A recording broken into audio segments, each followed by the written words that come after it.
In a bold and unexpected revelation, the Anambra State Governor, His Excellency Soludo, says that nearly all criminals arrested in the state in the last 3 years are Igbos, not outsiders.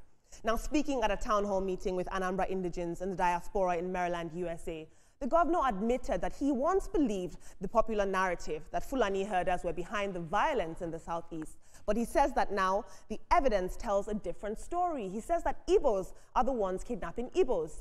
He said that security reports show that criminal camps across Anambra are overwhelmingly operated by people from within the region. Listen to him say this. Factual. I've been in office for three years and 3 months, okay? If we have arrested 100 criminals, non-mafia kidnappers, and so on and so forth, 99.99% of them were Igbo. Did you hear me right? I said 99.99% of them were Igbo. So these things are made because that was part of the lie that was put in propaganda. Now, we just heard the governor peg the figure at 99.99%. This is a statistic that, of course, triggered heated conversations back home and online.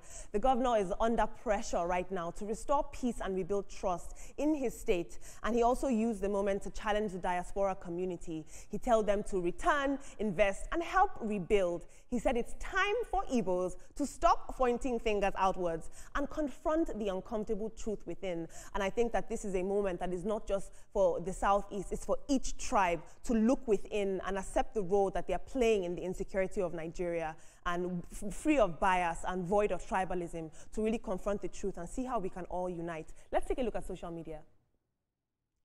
Dr. Izu says, "This is disheartening. I once treated a patient who had been brutalized by kidnappers. He was captured along the Enugu-Anambra road. Although they blindfolded him, he said that they spoke Igbo fluently." Babangida says, not Ibrahim Babangida, I am Babangida, says, "It has long been known that most crimes in southern Nigeria are committed by local indigenous people, not Fulanis. It's time for southerners to look inward regarding crime in their regions, as politicizing the issue will only exacerbate tensions. Security data consistently points to local involvement."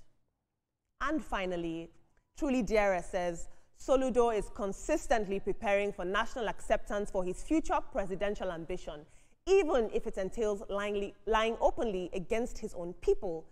Fear over ambitious and self-focused politicians." Interesting. Team, we know as journalists, and even generally with the climb that Nigeria is in right now, that this is a very sensitive issue. But you have an Igbo governor who's coming out to say, it is my people who are committing crimes against themselves. Stop the sensationalism and stop these narratives. We are our own problem. You do when you want to solve a problem is to accept that the problem exists. If you do not accept that the problem exists, you'll be running around in circles. He has accepted that that problem exists. Number two, he is looking at facts.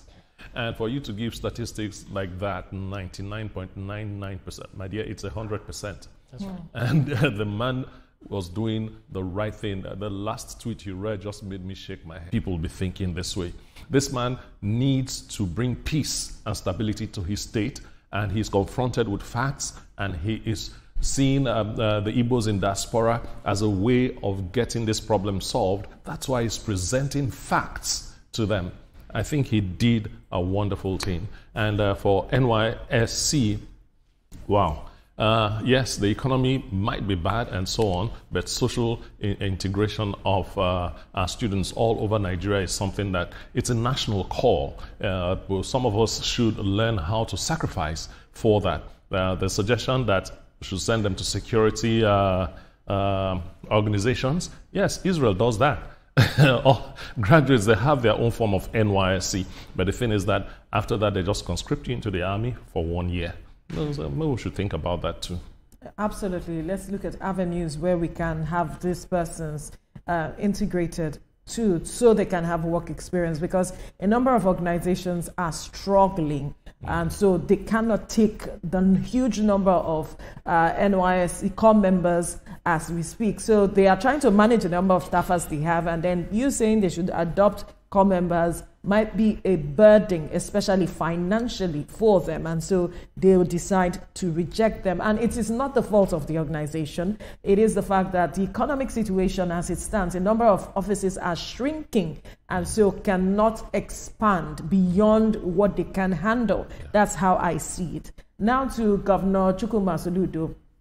I think because he's the governor, he gets security reports and he sees it. That's why he said the number of arrests made, you have 99.99% being indigents of that area. So these people need to begin to accept the truth, because they need to work hand in glove with the governor to ensure they fight and tackle security issues head on. Look at when there is a sit at home. Who does that? It's not a foreigner that comes to enforce sit at home in that area, in that region. It is the people themselves who say they are fighting for a cause that enforce that. So they need to begin to tell themselves the truth so that they can address this from the root and know the damage that it is causing that region, because they have been bleeding as a result of this matter. Absolutely. There is a Yoruba proverb that says, translating it into English, that the weevil or the beetle that eats the vegetable lives within it. Yeah. It's only people who know the terrain, who understands the geography, the geographical positioning of their states or the localities, that can operate very, very well. Now, let alone talk about a region that is not as big as other regions like North and the South. There, you have people who are concentrated, who speak the language, and anyone who doesn't even speak the language, you tend to quickly fish the person out. You're able to identify this person is not among us. So it is only when we sit down and tell ourselves the truth, that is when we can solve the problem. You guys have already said it. I don't want to say much more on that. Talking about the National Youth Service Corps.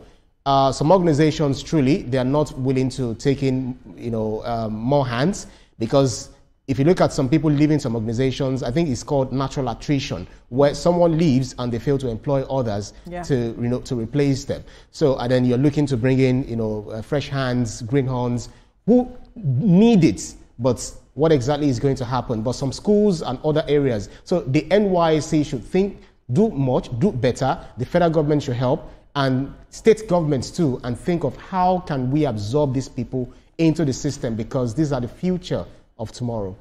Team, I couldn't have said it better myself. I think in this moment, I'm reminded why our jobs are so important. We're seeing the importance of narrative and telling true stories. Why it's so important. One ethnic group is being blamed and another is being covered because of this narrative. Thank you so much for your contributions. Thank you. Thank you.